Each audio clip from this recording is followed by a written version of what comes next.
Hey, salut les chercheurs de trésors du Québec, ici Wizard72. Ah, c'est mon nom de CB. En passant, si vous faites du CB, c'est Wizard72. Je me mêle un peu parce que j'ai quelques passe-temps, puis je viens m'aider dans ce que je fais des fois. Alors, bien, c'est ça, je m'en viens faire une petite détecte ici ce matin. Il fait beau, avec mon chien. V'là 2 ans, j'étais venu ici, j'avais organisé une petite chasse au trésor où notre cher ami Martin Quirion, le machine man de la détection, avait trouvé le trésor genre en 30 minutes, vraiment rapidement. Fait que moi, je reviens dans ce secteur ici parce que les détectoristes n'avaient pas trouvé toutes les choses que j'avais enfouies. J'avais enfoui plusieurs petites cannes avec des surprises à l'intérieur, des babioles. Fait que je viens voir si je peux en trouver une ou deux après 2 ans, puis voir la conservation des babioles. Fait que je m'en vais filmer, j'arrête de blablater, puis je vous remonte si je trouve quelque chose. Il y a du maringouin aujourd'hui, en tout cas, il y a de la bébite. Ça va être un été de bébite, j'ai l'impression. Fait que c'est ça, on continue. Ce que j'aime de ce détecteur-là, ce qui est le fun, quand on tombe sur une cible qui a l'air vraiment potentiellement intéressante, il y a comme un petit son de cloche qui sonne plus aigu, plus clair. Regardez. C'est sûr, comme tous les détecteurs, bien sûr, il y a les tons plus graves, là, les tons plus bas pour les ferreux. Mais quand je tombe sur une cible intéressante, ça fait bing, bing, bing, bing, bing, bing, bing, bing, bing. Puis la plupart du temps, je tombe sur quelque chose d'intéressant, comme une pièce ou peu importe. C'est ce que j'aime du 400i, des garettes. Oh, il y en a plusieurs qui critiquent ce détecteur-là, je présume. J'ai vu passer ça. Ah, mais non, c'est un vrai bon petit détecteur. Je l'aime bien. Je l'aime bien, puis je reconnais bien les sons avec celui-là. Avant ça, j'avais le AT Pro, très bon détecteur, bien sûr.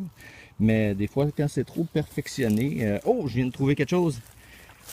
Des crottes de chevreuil. Alors, on continue la détection, puis on se promène avec mon chien ici, Dièse. Dièse. Hey, fait que, les détectoristes du Québec, je viens de retrouver une canne que j'avais enterrée il y a 2 ans. Je vais l'ouvrir avec vous en direct, voir comment elle s'est conservée, vous montrer un peu où ce qu'elle était, parce que il y a 2 ans, comme je l'ai mentionné, j'avais organisé une chasse au trésor, puis tout le monde n'avait pas trouvé les petites cacanes, puis il y avait des surprises rigolotes à chacune d'elles. Fait que je les déterrerai pas toutes, j'en ai trouvé une, et puis je vous invite à revenir chercher, voir s'il y en a d'autres. On a trouvé un trésor. Bon, c'est bien sûr que je ne me souvenais pas du tout où je l'avais enterré, cette canne-là, mais bien sûr, j'avais une idée de l'endroit, du lieu quand même, là, on s'en fera pas à craindre, mais c'est quand même le fun, j'ai trouvé un petit trésor que j'ai enterré moi-même il y a 2 ans, c'est quand même rigolo. Fait que c'était au pied de ce caillou-là, il y a comme un petit chemin, un petit stationnement en bas de la montagne Arthabasca. Alors je vais, regarder, être encore enterré, j'ai creusé ici, ça sonnait un peu partout, j'ai trouvé... une vieille broche de métal qui sert à rien. Et là, je vais déterrer avec vous. Regardez, j'ai réussi à en déterrer un petit coin. En passant, cet objet est vraiment super pour la détection. Je l'avais jamais essayé. J'ai reçu ça avec le kit du 400i. Puis j'adore ça finalement. Fait que, regardez, je la déterre avec vous en direct. 2 ans plus tard, une vieille canne de tabac comme mon père m'avait donné. Je vais juste passer mon détecteur. Mon chien va me le faire tomber à terre. Puis quand je dis mon chien, ben c'est ça là. Je parle pas de personne d'autre que mon chien qui s'appelle Dièse. Bon, fait que, regardez, les racines ont eu le temps de repousser par-dessus parce qu'il a fallu que je coupe avec le couteau. Il y a comme un petit bout denté ici. Il a fallu que je coupe les racines. Hey, c'est pas long, hein, 2 ans. Regardez, hey, j'ai trouvé un vieux petit trésor. On va l'ouvrir. Regardez, j'ai donné quand même quelques coups de petits couteaux dessus. Alors, je vais l'ouvrir avec vous en direct. Je replace la caméra.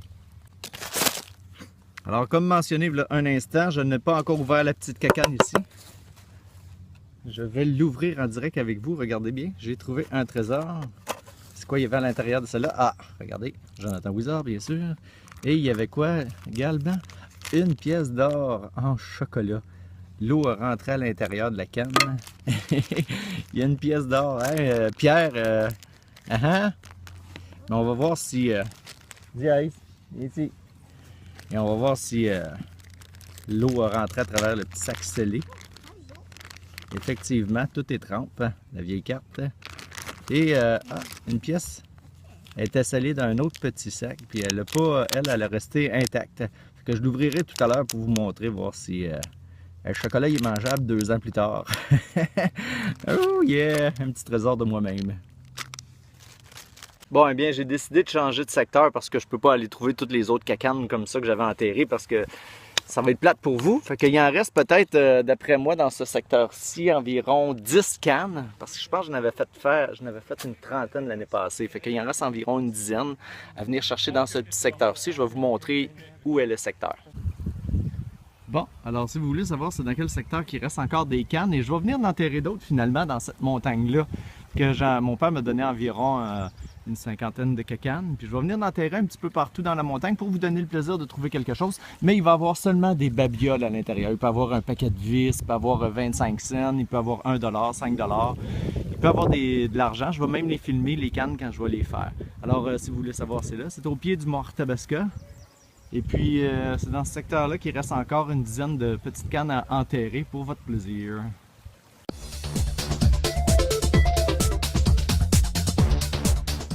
Alors, de retour chez moi après cette mini détection aujourd'hui parce que mon objectif était tout simplement de trouver un objet que j'avais enfoui il y a 2 ans pour ma recherche de la journée chercheur de trésors que M. Martin Quirillon avait remporté cette fois-là, vous vous souvenez. Peut-être je vais mettre un petit lien de la vidéo quelque part à la fin.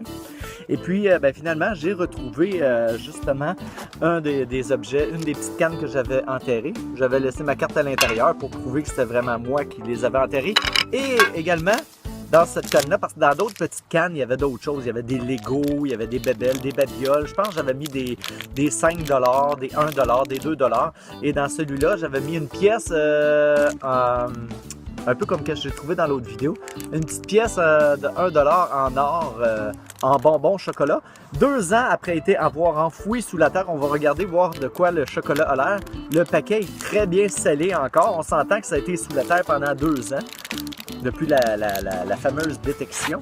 Alors, on va essayer d'ouvrir le petit sachet ici. On va le déchirer. Bon, là, on l'ouvre officiellement. Il est décellé. Wow! Alors, il sent... L'odeur est encore très potable. Si le chocolat est blanc, je sais que quand le chocolat est blanchâtre, c'est parce qu'il est passé date. Et, oh! Regardez! Le chocolat est encore très beau. Alors, est-ce que je fais une bêtise? Est-ce qu'après 2 ans, je me risque d'en prendre une petite bouchée, voir si le chocolat... On s'entend que du chocolat, du sucre, c'est presque éternel. 2 ans sous la terre, d'accord? Et je vais juste en goûter un petit coin.